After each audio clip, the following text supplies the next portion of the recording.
Hello and welcome to episode 373 of the video show. Today we are joined by Dan Farrell from Sparks Film and Media Arts Limited. So Sparks are a franchise that helps young people, it teaches them how to make their own films. So I was filming at Children's Activities Conference, I think it was November or October, and Dan was one of the people that I interviewed.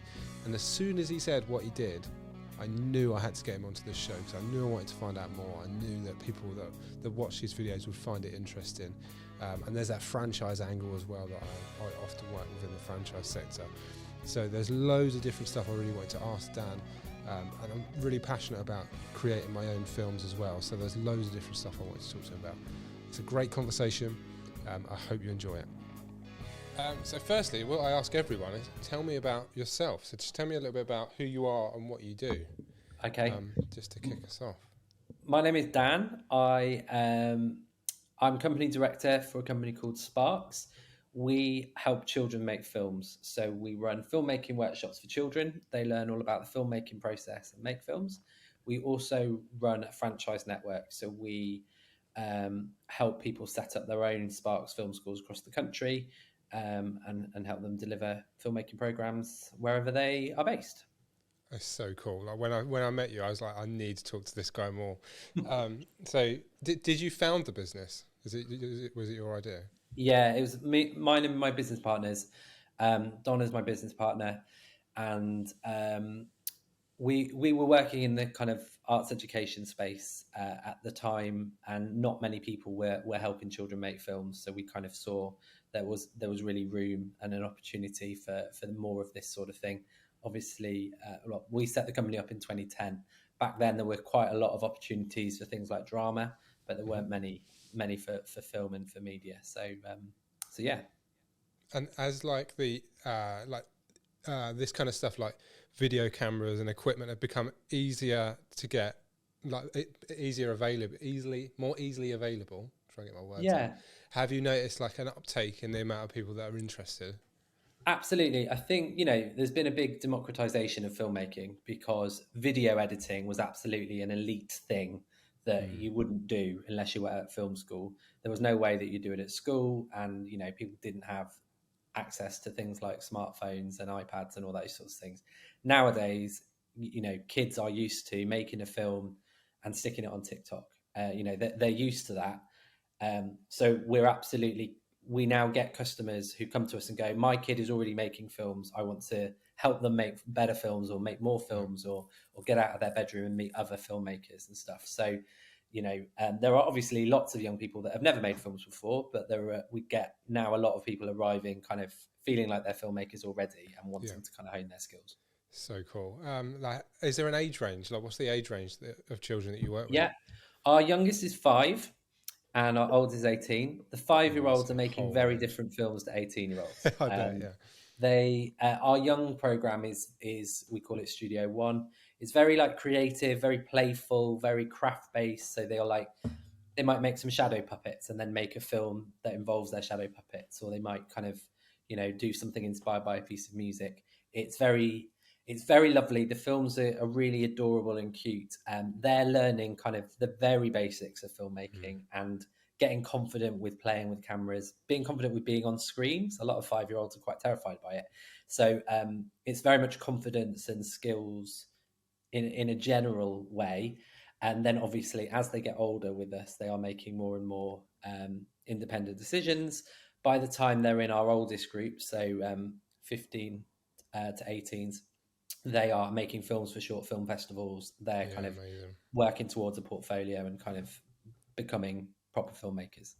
That's so cool. And then do you see children that go on to careers in it as well? Yeah, absolutely. I'm now old enough and we're established enough to now have kind of kids that have flown the nest who've now come back to us. And I was speaking to a director of photography last week who used to work with us, and she used to come to our workshops, and she's gone off she went to the Met Film School and is now kind of a jobbing cinematographer. We saw her in the paper rather than finding her first, and she was kind of talking about a music video she's just shot. So it's really great for us to now be able to see that they are they are using what we're doing. They are getting excited about it. And obviously, they don't all go into film. They don't all go into media careers. But what we do know is that even if they don't, they're getting a lot of kind of employability, a lot of confidence, there's all sorts of things they get from the program rather than just film skills. But the ones that do love it, yeah, we're really pleased to say that they are popping up. They are making films. I'll talk about myself a little bit in a second because I want to give you some context to it. But was it something that, growing up, was it something that you were always interested in? I was always interested in films, always interested in, I was a very creative kid of the 90s. I was born in the late 80s. In the 90s, it was all about, I feel we're I very loved similar drama, age. loved storytelling. Look, I was in the local drama group. There wasn't really anywhere for me to exercise the idea of being a filmmaker, but I absolutely loved my parents' camcorder that, they would occasionally let me use, and I would kind of direct the family holiday videos and all those sorts of things. I didn't have access to stuff to like put it together, and there was no way I would be editing on the VHS player that I had. But yeah, I think so. Always drawn to it, and what's really nice now is that we know that kids are loving it, and we look back and just think, oh, if this was going 20 years ago, then there's Oh yeah, like for me, like if I would have been there. Yeah, I would have 100%. I've been all over it, and I'd have loved every minute. Like for me, and I don't know about you, it'd be great to hear from you. But there was a moment where I was like, because I was like growing up, like it was like I wanted to be a footballer, and then it was like, oh, I'm not good enough to be a footballer, and then it's like didn't really know what I wanted to be, and then as soon as I made like a film with my mate, I was like 16. 16, 17, I made a film. It was for school. We were meant to do a presentation, but like for a PowerPoint. But we made a film instead. The moment I did that, I was like, "This is what I want to do," and I want to do that as a job. And like from then onwards, it was like every step was like I went to university and did film at university, and then set this business up off the back of it. But I had a moment like where. Because I watched Doctor Who Confidential, so I got really into Doctor Who when that came back in 2005, and Doctor Who Confidential was the show after the show that showed like the making of, and that was almost as like for me it was almost as good as watching the actual show because you get to see like how it's made and hear from different people from like how they did the monster effects, how they did the explosions, how they did the CGI, how they directed it, how they recorded like the sound and stuff, and it was like all fascinating to me. So did you have a moment where you sort of found out about how films were made and you were like, right, yeah, I want to do that? I don't know if it was a making the film, because I definitely didn't get to do much as a kid. There was no moment there. I was always really interested in loved watching films as a kid. Absolutely loved watching films, and we had a very limited selection of films that we'd watch on loop. Roald Dahl the Witches.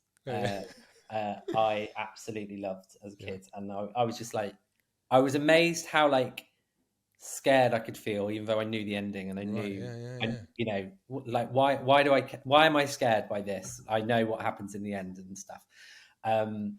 So I remember that, and I went to a youth theatre that was quite experimental. They would do things with like multimedia, and I was in a show, and they were doing live VJing, and I'd never seen or done anything like that. And they had camera people on set, and it was like mixed live behind us on the screen and stuff. And I think that was the first time I was like, yeah, this is absolutely something I'm really interested in. Like, I really enjoyed theatre, I really enjoyed drama, but it was just like there's something about screen that's so immediate. And when I've run workshops in schools, I've run kind of drama-y things. I've also run film things, and getting things on the floor in film is so much easier because everyone is even is just a little bit interested in film. Like there's a bit of barrier. There's a bit of barrier with drama and pretending, but when you are talking about making films and choosing your shot types and holding cameras, or messing around with footage or whatever, everyone's a little bit intrigued. And I think that's what's great about it. There are so many different ways into it. You can come into film as an audience member, as a filmmaker, as a camera person, as a scriptwriter, as an editor. Like there's so many different ways to kind of capture it. And do you make your own short films as well? Is this something you do in your spare time? What spare time? It was always the dream that you'd Yeah. emerge, that, I'd set this up for a couple of days a week, and then I'd be, absolutely making my own films in Yeah. spare Yeah. time. I'm not sure if it's the same for you, but we set this business up and it was like, okay, and now we're going to have to find more time. Okay, how are we going to do this? How are we going to do this? And yeah, so no, I'm not a jobbing filmmaker.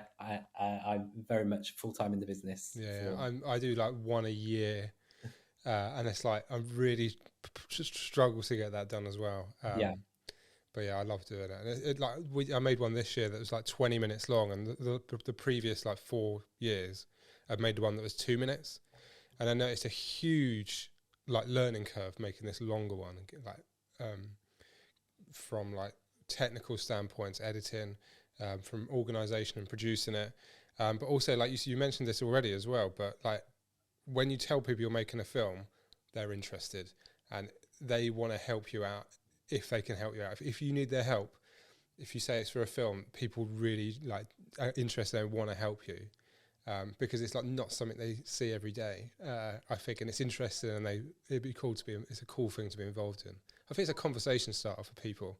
definitely. And when I tell people at parties or whatever, yeah, I help kids make films. They're like, what? What's Yeah. that? I want to do that. It's like, oh, okay. Yeah. So you mentioned the franchise side of it as well. So I work a lot in like for different various franchises, making videos for them.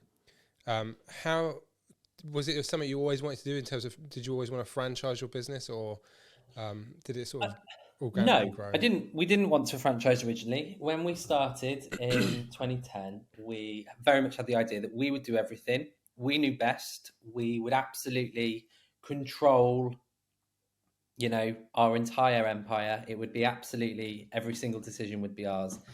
We were growing at quite a fast rate, and we're like, yeah, we can open another class, we can open another one, we can open another one. It got to a point in kind of 2017, 2016 or something, where we had 6 schools across London that me and my business partner were running. And we were just at absolute saturation point, and we weren't able to do it justice in any one place. And we wanted to grow, and we needed to grow, and all those business factors going on. And we realized, actually, we were actually approached by a franchise consultant, who kind of said to us, like, have you thought about this? Because you're kind of getting a little bit of a reputation where you are. If you've thought about growing, there isn't a film school franchise for kids in the UK. It should or could be you. And so, yeah, we started looking at it, and we realized, actually, what's great about franchising is you're getting people on board and into the company that are really invested, and they want it to be good. So they're not employees, they're not quite your business partner, they're part of the business. And their film school is theirs, and they run that, and for that reason they want it to be great, and they are totally invested. And what's really lovely about our franchise team is there's a real mix of skills. So we've got I can think of one that's a professional editing teacher for adults in professional, film productions. We've got some teachers in the network. We've got some people with excellent marketing experience. There's all sorts of skills coming to the network from our franchisees, and they're making real goes of it.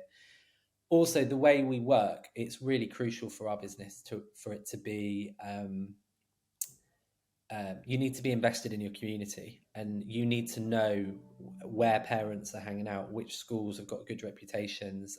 You need to be able to volunteer to do stuff for your local school, or connect with local community events and all those sorts of things. That's not something we could possibly do from a centralized position.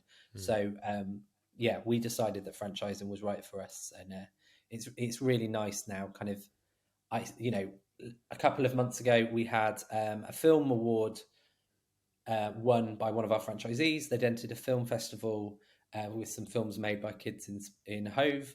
It got entered into a film festival in Wales, and it's just really nice. I haven't had direct hand on that, but it's really great to know that in the network there's really brilliant achievements happening, and people are That's really going cool. from strength to strength. What? How many franchisees do you have at the moment, if you don't mind me asking? No problem. It's funny because we've got a couple of franchisees that have more than one. So we're Yeah. somewhere in the region of 20 to 30 individual film schools across country. Yeah, yeah.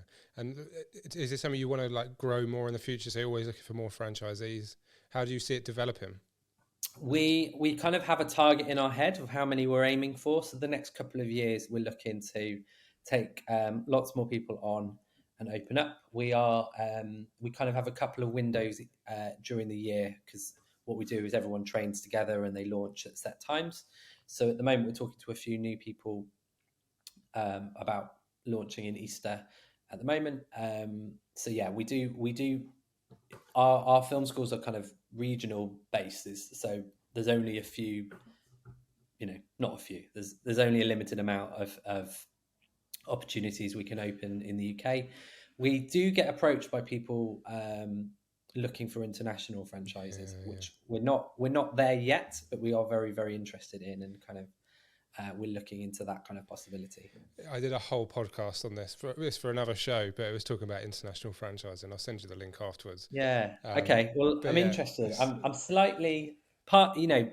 When as an entrepreneur, you're like, that's exciting. I could absolutely go and get on a plane and go and do this, yeah. and then it's like, but then you And think like practically, it's like, ooh, what would happen if, and this is, how would this I is solve the problems when? yeah, it's exactly what I thought. And then it's like culturally, it's totally different in this country. The language Yeah. is totally different, or there's different rules and regulations and stuff like that. And you have to think about all this different stuff. So basically, you go to another country and then strip it bare and then try and build it up again slightly Yeah. differently to make it fit. But it's an exciting prospect, and Yeah. it'd be cool to see I'm how your interested. franchise grow. I'm interested with a slight terrified look on it. Yeah, yeah. I think that's a good. That's wise. Well, in terms of your franchisees, do they need to have either they probably need obviously an interest in film, but do they need much experience? So do they need to have worked in like film or TV or anything like that? So you don't to franchise with us, you don't need to teach. A lot of our franchisees want to teach, and obviously, if they do want to teach, then we're looking for film expertise and film interest. Um, some of them want to teach some of it, and some of them want to teach none of it. The ones that don't, obviously, they don't need any film experience, but they need to. We want people that are interested in film. We want people that are great with kids and are interested in working with kids, and ideally a little bit of business experience, although that's not necessarily a factor. There's no kind of absolute red line that we'd cross and say, you can't come in if you don't have this or this. We Yeah, meet each person, and there should be a combination of film, children, and business, and the ideal candidate kind of yeah, has something in each box, but we can compensate. And yeah, if they don't want to teach, then the film skill is obviously less yeah, important. yeah. So they'll find people that teach. Yeah, Yeah, exactly. uh, And I think what's really nice about the work we do is that we are working not only with young people, helping them make films, but we're also providing kind of ad hoc work to emerging filmmakers. Loads of our staff are, film school graduates, or yeah, they're yeah, independent filmmakers in their own right, and we're providing them paid work to make films. It's films dictated by 8-year-olds, but they are still films, and they're yeah. really great films, and a really good kind of creative source of income for people that want to work in film. It's really cool. Yeah, I love it. And then for your franchisees, like what does a typical day look like for them? So, would they be working on it all the time, or is this something that they do? No, so it's a part-time business. So we say that you need approximately 2 days a week to run a film school. So on a Saturday, is most of our franchisees run their weekly classes on a Saturday. So they'll do a Saturday morning. So they might, head to their site, do some opening up, check their team are okay, oversee things. They might be taking photos of kids making films. They might decide to interview some kids making films. They might, after the workshop, they might spend some time doing some marketing. So that might involve, contacting local schools. It might involve sharing things on social media or newsletters. But I would say there are two things really to put time into. One is spreading the word and getting Yeah, as many kids involved as possible, and then two, making sure the workshops are great. They're either going to recruit teams to do that for them, or they're going to do that themselves. but obviously we take care of a lot of the content and the know-how. We just need to make sure the right people are in the rooms running the sessions. And you mentioned to me last time I saw you that you were looking for contacts within Canon and Panasonic, I think. Absolutely. I mean, we use Canon and Panasonic cameras. If they want to talk to me, then I'd love to talk to them. We're really interested in that sort of thing, because we get constantly asked by our young people, like, well, actually, it's from their parents. What should I buy them for Christmas? What cameras do I need? And all those sorts of things. And it can be very expensive as well. Them, I'm happy to chat to them. I don't, but I know some people that that have contacts with Canon. Okay. So I'll pass this on to them. But yeah, if anyone else is watching this and either works for Canon or knows someone who works for Canon, or Apple, or Adobe, anyone that wants, anyone that wants wonderful things, video film company, get in touch. I'll make this a little clip as well, so this goes out. Brilliant. It's such a cool business, and that's something that I really wanted to talk to you about. What is the best way for people to get in touch with you if they're interested in finding out more? Drop us an email, hello@sparksarts.co.uk, or you can send me a direct message on Instagram if you want, or LinkedIn, dan@sparksarts.co.uk. And I don't know, will I give you my social links and you can share them? I'll share them in the show notes. And my name's Dan. Come and grab me. But if you email our central office, I'm sure it will come through to me as well. Amazing, cool. And then finally, I've got to ask you this, but what is your favourite film? Pan's Labyrinth. Interesting. I love Pan's Labyrinth. I think it's a great melting pot of stuff. I love the gothic horror storytelling stuff. I love the monster with the eyes in his hands. Hold on, I've got it. Hold on. Oh, what's happening? Yeah. Oh right, I see. I was like, what's happening here? I've got my DVD shelf above me, so if you carry on talking about Pan's I love Pan's Labyrinth. It's got loads of different ingredients to it. It's got gothic horror, some kids coming of age story. There's Spanish Civil War. There's a bit of domestic violence. There's some beautiful filmmaking going in there. Loads of brilliant production design. I love it as a film. Yeah. And if you're not 15, then Up.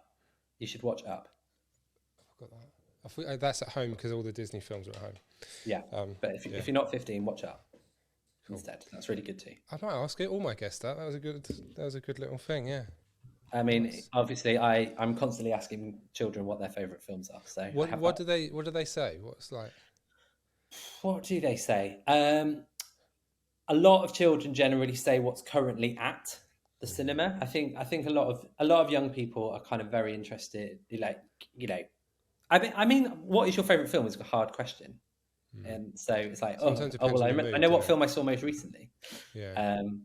But what's really nice is we actually influence what kids' favourite films are, and I think one of my favourite achievements is that we once had a child ask for a Buster Keaton box set for Christmas. Amazing. On the back of a silent film workshop we were running.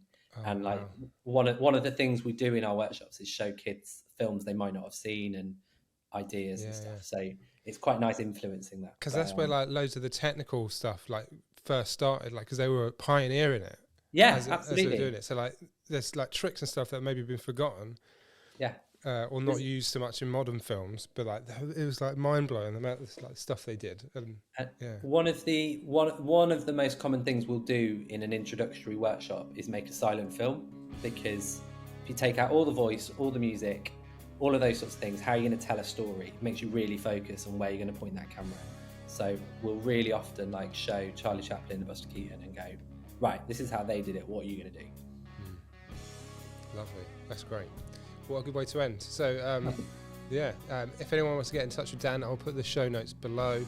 But thank you, Dan, so much for coming on to the show. Thank you for having me. It was fun. It was good. Thank you very much. So thanks, Dan, for coming on to the video show. Really do appreciate it. If you're watching this, don't forget to subscribe. Don't forget to share these videos as well. And if you've got any questions for upcoming episodes of the video show, post them in the comments. And I'll do my best to answer them as well. I'm hoping to do these interview episodes alongside the answering questions videos as well as we go into 2023. So ask away, and I will do my best to answer them. And if you're interested in being a guest on the show as well, feel free to get in touch, and we can have a chat about what you could bring to the video show. Cheers.